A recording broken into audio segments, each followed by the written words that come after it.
Hello, and welcome back to the Living Well podcast by Jefferson Health. I'm Carly Williams. And I'm Jessica Lopez. Today's episode is inspired by a recent Jefferson Health Wellness webinar on menopause. It was one of our most attended webinars to date. And if you missed it, we'll link the full webinar in our show notes for you to check out. Dr. Robyn Faye was one of the expert panelists on that webinar, and we're lucky to have her here on the podcast. She's a gynecologist at Jefferson and a certified menopause practitioner through the Menopause Society. We're talking about menopause, perimenopause, and postmenopause, and how your experience going through any or all of these stages is uniquely your own. That's right. From your symptoms to how you can find relief, Dr. Faye is covering it all and answering top questions. It's an insightful conversation not only for those currently going through menopause, but also those who aren't, to better understand and sympathize with their loved ones who might be. And with that, let's jump into our interview with Dr. Faye. I'm a GYN at Jefferson, and I'm a certified menopause practitioner through the Menopause Society. I am the second physician in the state of Pennsylvania certified by ASECT as a sex counselor. And I'm also involved with helping women of all ages with pelvic muscle dysfunction, sexual health disorders related to menopause, aging, and cancer. I also specialize in osteoporosis and GYN dermatology. And I also have the pleasure of taking care of LGBTQI and trans individuals. If you had to explain navigating menopause to somebody, how would you describe it? Oh boy, that's difficult. I mean, for every woman, it's an individual journey. And I think some women think that their journey is going to be really easy, and they're shocked how difficult it can be.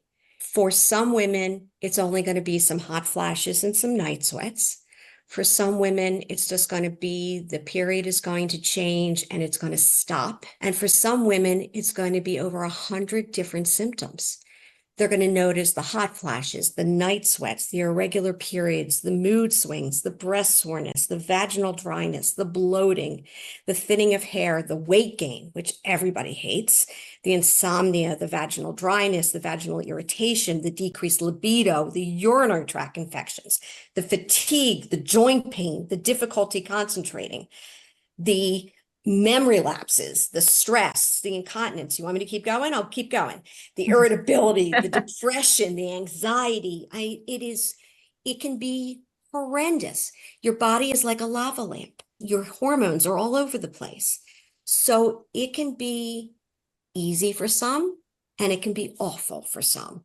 And I think that what everybody needs to realize is that every one of us goes through it. And I think the most important thing for all of us is that because of that, don't become an introvert and be afraid to talk about it, and find a healthcare provider that you can talk to about it, because you're not alone in this.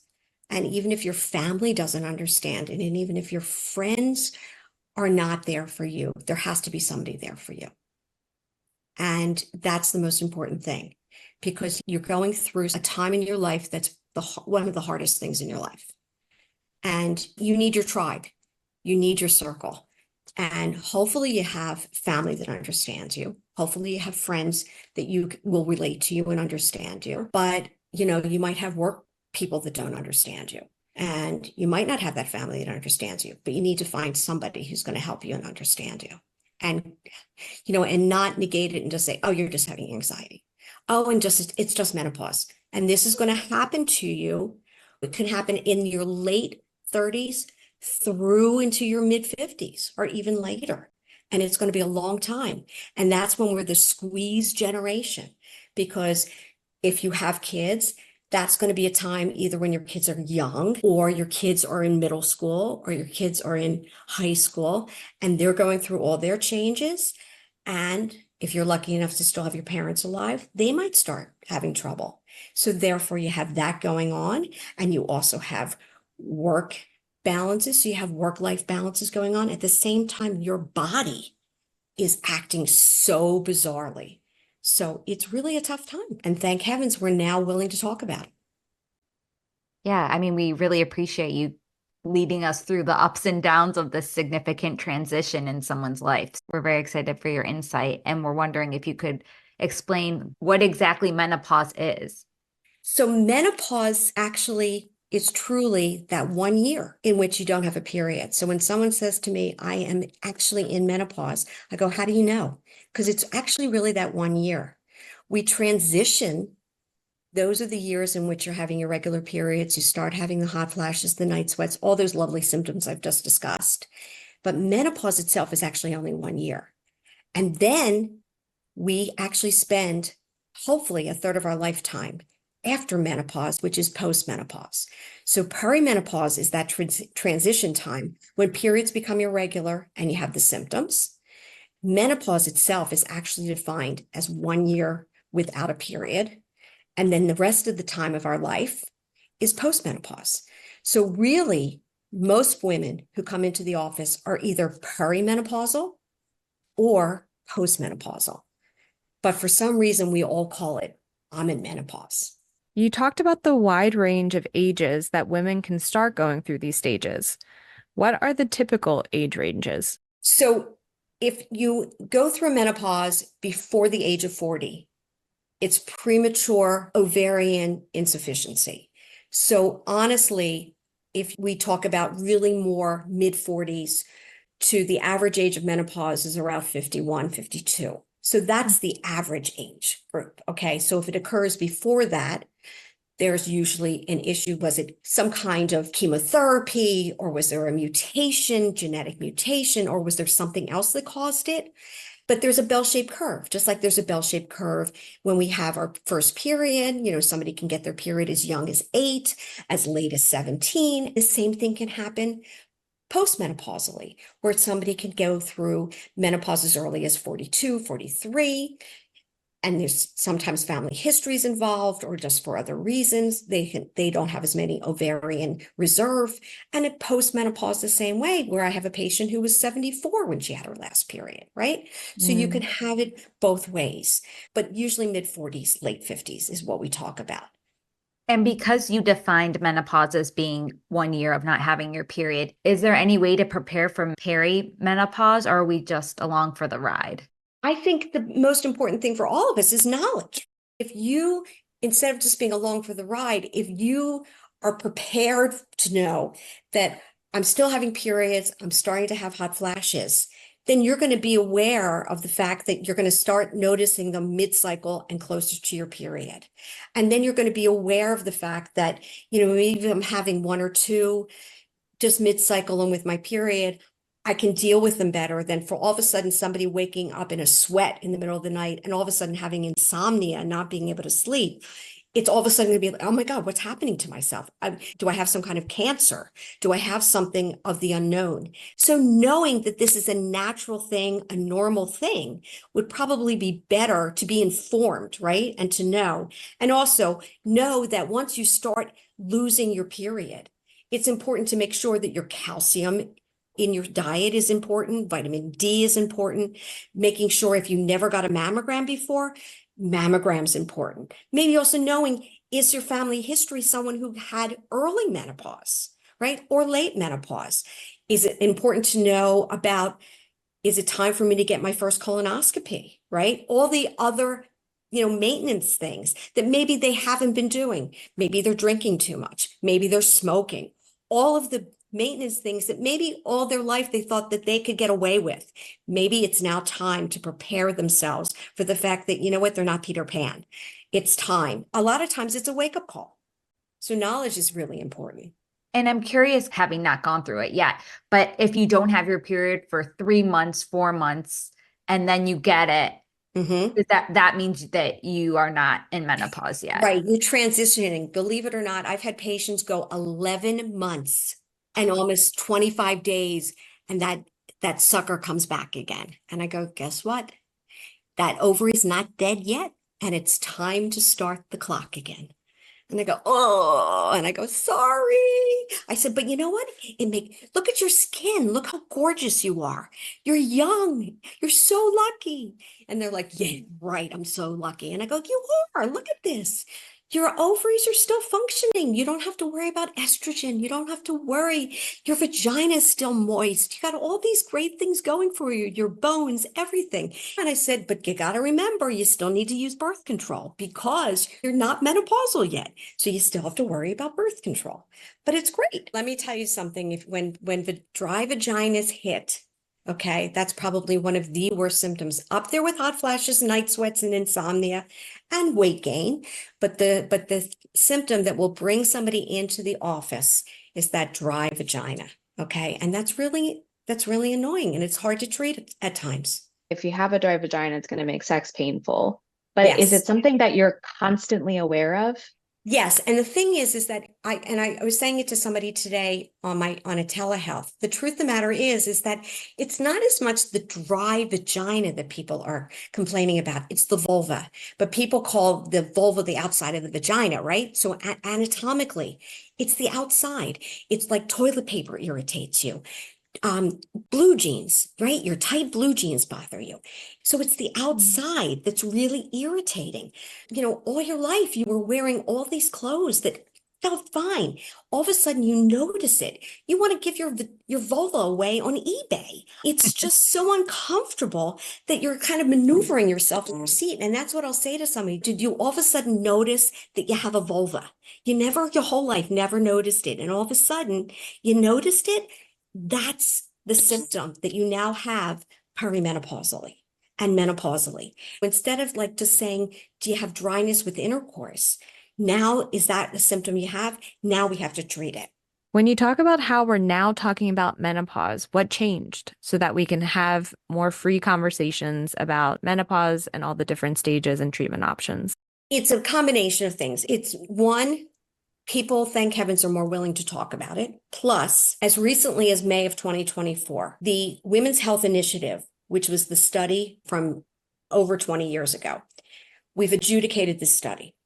We have now felt that after 20 years of a study that had over 161,000 women in it, and it was a study with 50 to 79-year-old women. It didn't support using hormone therapy to prevent cardiovascular disease or any chronic disease, but it has found that for treatment of bothersome symptoms, quality of life, vasomotor symptoms among women in early menopause, there's an estrogen window.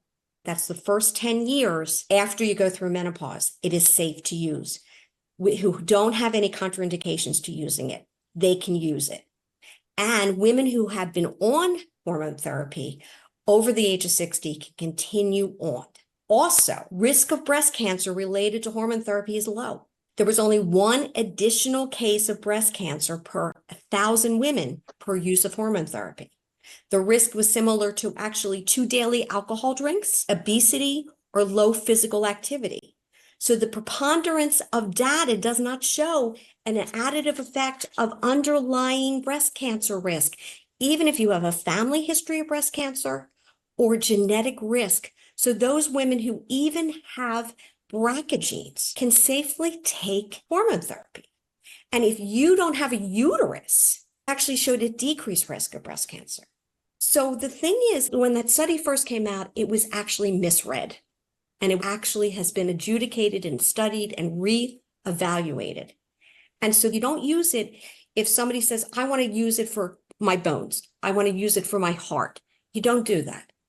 But if somebody has quality of life issues and they really need something, it's safe to use. And so therefore, now we talk about menopause and we say, listen, you are a candidate because you come into our office and you're suffering big time. And therefore, go on it and see how you feel, as long as they don't have contraindications. And so, thank heavens, we now can use it. That seems really significant. Before we talk about treatment, though, you already mentioned all the different symptoms that can be associated with menopause. Are there more common symptoms that you would like to elaborate more on? Or we were also wondering about any of the less common or typically unexpected symptoms that women may not anticipate or identify to connect it to their menopause experience. When we talk about the mental health issues and we talk about really more the fact that menopause is associated with a lower quality of life. People come in and they just don't feel like themselves. They feel awful. there's the insomnia, and there's the anxiety of it. And we have found that people can just be more anxious and more depressed. We talked about all the other symptoms, but I think that that's really the biggest one. I see many more people anxious, having panic attacks, being depressed. That's, I think, the biggest frustration for people. And it's not given enough credit. But so many people come in, I'm just not myself anymore. I don't know where I went. My family doesn't know what to do with me. And is it the insomnia because they're just not getting enough sleep? Are they just what it is? What is it about it? What can we do? And how long would you say those symptoms last? Everybody's different. Everybody's an individual. I mean, for some people, it might be the early transition time. For some people, it brings out depression that they had postpartum, and it just gets worse. Mm-hmm. And for some people, just like the transition period of 5 to 7 years, that might be the worst time. For some people, it might be just long-standing. Now they're just depressed. It's hard. But we have found estrogen and progesterone have been found to be helpful. So that's why we use it. I might wind up using it, and say, let's try this. Let's see if, and is it because if I get your insomnia under control, I can help you with a good therapist. Can that help you too? It's one of those things that we have found to be helpful. All of this gets wrapped up into treatment.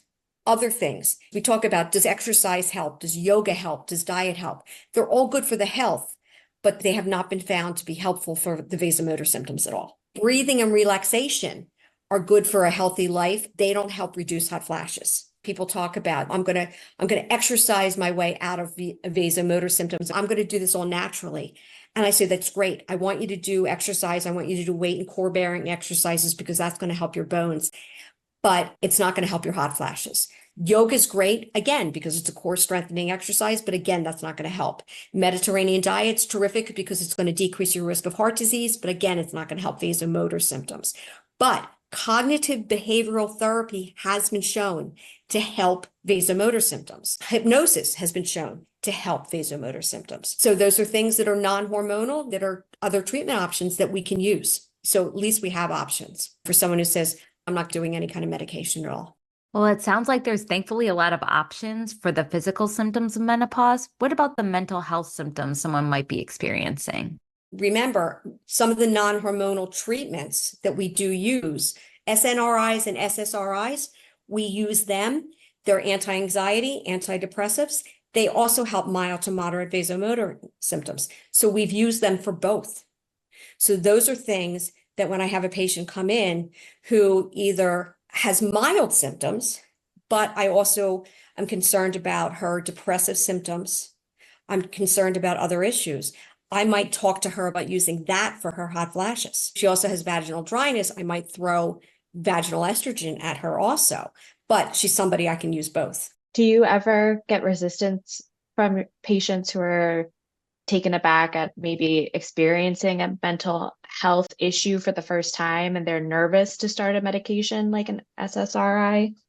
Thank heavens, majority will do it. I think sometimes people still have reluctance to use an anti-anxiety, antidepressive drug, right? Because for years it meant weakness. And I always try strongly to encourage someone and say, you know what, this does not mean weakness. This does not mean that you're not handling it. I try to personalize it and share with them, you know what, the mother of 3 working full time and being on call and everything else, and being pulled with sick parents and everything else. I always share my own stories because I go, listen, that's the point of coming to somebody who's a female. You're not alone in this. This has happened to me too. Understand, this is not going to be a long-term thing. Let's deal with this because you're having a reaction to a situation. This is situational. Let's just do this and let's see if this helps. But unfortunately, sometimes what happens is, yeah, but it's going to make me gain more weight. But we can always add a dietitian. We have dietitians who work specifically with menopausal women that'll help us. Yep, finding your tribe. Yeah, absolutely. Back Finding your tribe. Absolutely. And I go, and I'm not going to just send you off and never talk to you again. Here we are, and I'm going to see you back in a few months. And you can always get through to me through the portal. You're not alone in this. You're never alone in this. Are there options for people who don't want to take any medication to alleviate symptoms? If somebody doesn't want to do hormone therapy, doesn't want to do cognitive behavioral and acupuncture, doesn't want to do SNRIs or SSRIs, right? We have Veoza that's available. It's an FDA-approved non-hormonal medication. It's brand new. It's been out probably about a year and a half now, but it has been beneficial for VMS only. And so therefore it fits that group of women, and it's now being studied in breast cancer patients. So the benefit of it is for the breast cancer patient who can't take hormone replacement. You have to do liver functions before you go on it, and do it at 3 months, 6 months and 9 months. I honestly have not seen anybody whose liver functions have elevated on it, which is good. And I've seen benefits actually as fast as 1 week on it. Also, we have gabapentin out there that we also use. And we also have oxybutynin, which is used for bladder incontinence, but it also has been associated with VMS improvement. So there are other medications available. It's not a lost hope for people. You sort of already mentioned it, but are there any over-the-counter supplements? I know you mentioned vitamin C and calcium that you would recommend that could either help or be an advantage to before you start this journey? There's actually insufficient evidence for CBD, soy, herbal remedies, and acupuncture. So when we talk about things like ginseng, and we talk about things like the phytoestrogens, and we talk about black cohosh and ashwagandha and things like that, there's actually insufficient evidence, but we use it. We use Relazin, which is bee pollen, and it works for certain people. It really does. I mean, they actually say less intense, less frequent hot flashes. I know people who use it and it works really well.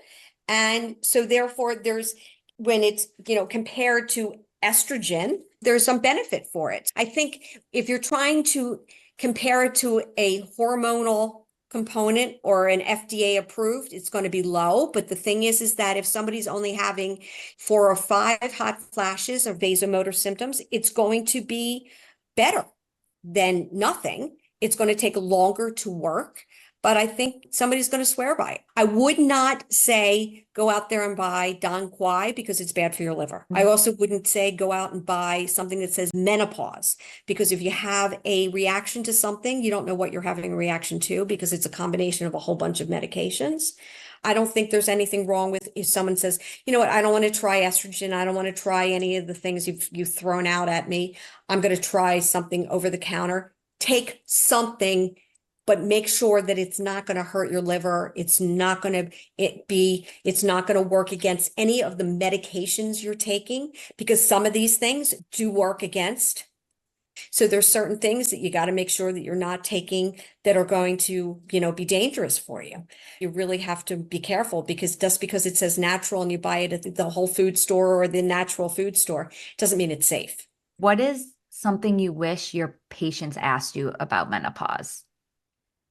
I think bone health gets lost in everything. One of my biggest things is osteoporosis.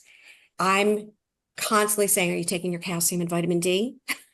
And it seems to get lost until too late. People maybe do vitamin D, but they don't realize how to take calcium correctly, how much they should take. They either exercise too much or too little until it's too late, and they're afraid to take the medication. So that's one thing. How about also about sexual health?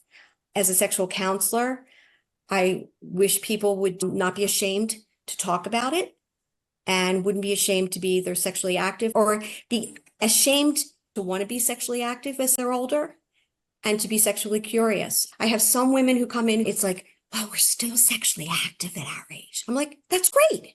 And they're afraid to admit it, and they shouldn't be. They're okay if their 30-year-old daughter is sexually active, but they're ashamed to be in their 60s because they all are like, no, the garage door's shut 10 years ago. They shouldn't be. They shouldn't be ashamed to be. And if they have any questions, if they have a question about a vibrator, ask the question. If they have vaginal dryness and it hurts, so they stop because of that, ask the question. It's okay. We'll answer the question. We'll get through it, because it happens to everyone. Be sure to check out the show notes for additional resources, including the link to the Living Well blog where we publish full episode transcripts. And as always, if you enjoy our podcast, we truly appreciate a rating on Apple, Spotify, or wherever you listen to podcasts. Fun fact, the full podcast episodes are also available on our YouTube channel at Jefferson Health. Production support for today's episode provided by Brittany Rafalek and Barbara Henderson. We're your hosts, Jess Lopez and Carly Williams. Be well.